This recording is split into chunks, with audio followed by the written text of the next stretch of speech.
For many observers across the Middle East, the long chain of conflicts surrounding Israel is often traced back to the events surrounding its creation in 1948 and the displacement of many Palestinians during that war.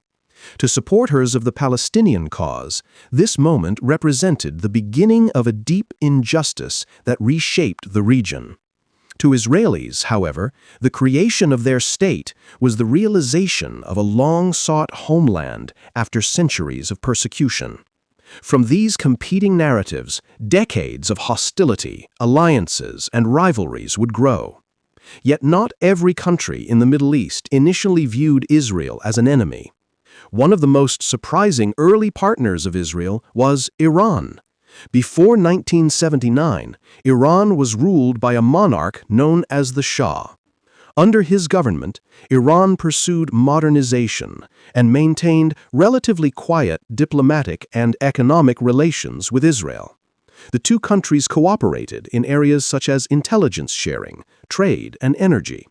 At the time, both governments saw themselves as strategic partners in a region dominated by Arab nationalism and Cold War politics. The Iran of that era was different in many ways from the Iran that exists today. Its major cities were rapidly modernizing. Western culture had a visible influence, and the government maintained close ties with the United States and Europe. Many Iranians lived ordinary lives, focused on work, family, and education, while political power remained tightly controlled by the monarchy. But beneath this modernization, tensions were building. Many Iranians criticized the Shah for authoritarian rule, corruption, economic inequality, and the heavy influence of foreign powers in Iranian affairs. Political opposition grew among intellectuals, students, religious leaders, and workers. Over time, these frustrations created a powerful revolutionary movement. By 1978 and 1979, massive protests swept across the country. The unrest eventually led to the overthrow of the Shah in what became known as the Iranian Revolution. Out of this revolution emerged a new political system guided by religious leadership. The most influential figure in this transformation was Ruhollah Khomeini, who returned from exile and helped establish an Islamic Republic. The revolution dramatically changed Iran's foreign policy. The new leadership rejected the alliances of the previous government and began promoting a revolutionary ideology that opposed Western influence and strongly supported the Palestinian cause.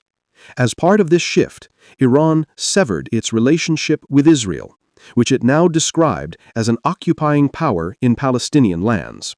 This marked the collapse of what had once been a quiet partnership between the two countries.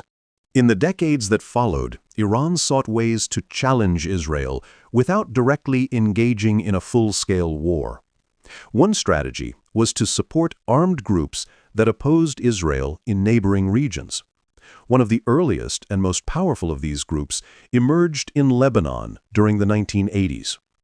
During the Lebanese Civil War and Israel's military presence in southern Lebanon, a militant organization called Hezbollah began to form. With training and assistance from Iran's Islamic Revolutionary Guard Corps, Hezbollah developed into a powerful political and military force. Its stated mission included resisting Israeli military presence and expanding influence in Lebanon. At roughly the same time, another group emerged among Palestinians in Gaza during the First Intifada uprising in 1987. This group, known as Hamas, combined political activism, social programs, and armed resistance against Israel. While Hamas was originally rooted in Palestinian Islamist movements, Iran later became one of its major supporters. Through funding, training, and weapons supplies, Iran gradually built a network of allied organizations across the region. Analysts often describe this network as part of Iran's strategy to pressure Israel indirectly from multiple directions. Over time, these alliances created a complex regional struggle. Hezbollah in Lebanon built large rocket arsenals and occasionally clashed with Israeli forces along the northern border. Hamas fought several wars with Israel in Gaza. Other Iran-aligned militias appeared in places such as Syria and Iraq.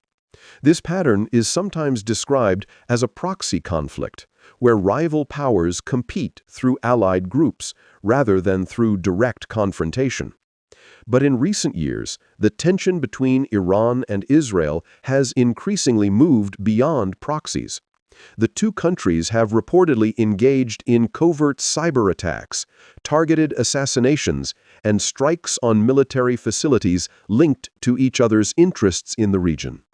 Israel has expressed concern about Iran's expanding military influence and its nuclear program, while Iran continues to portray itself as a defender of Palestinians and a challenger to Israeli power.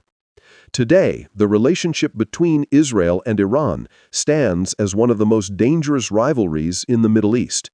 What began decades ago as a quiet partnership between two governments has transformed into a deep geopolitical confrontation involving multiple countries, armed groups, and competing visions for the region's future. And at the center of it all remains the unresolved question that has shaped the Middle East for generations: the conflict between Israelis and Palestinians, whose consequences continue to ripple far beyond their borders.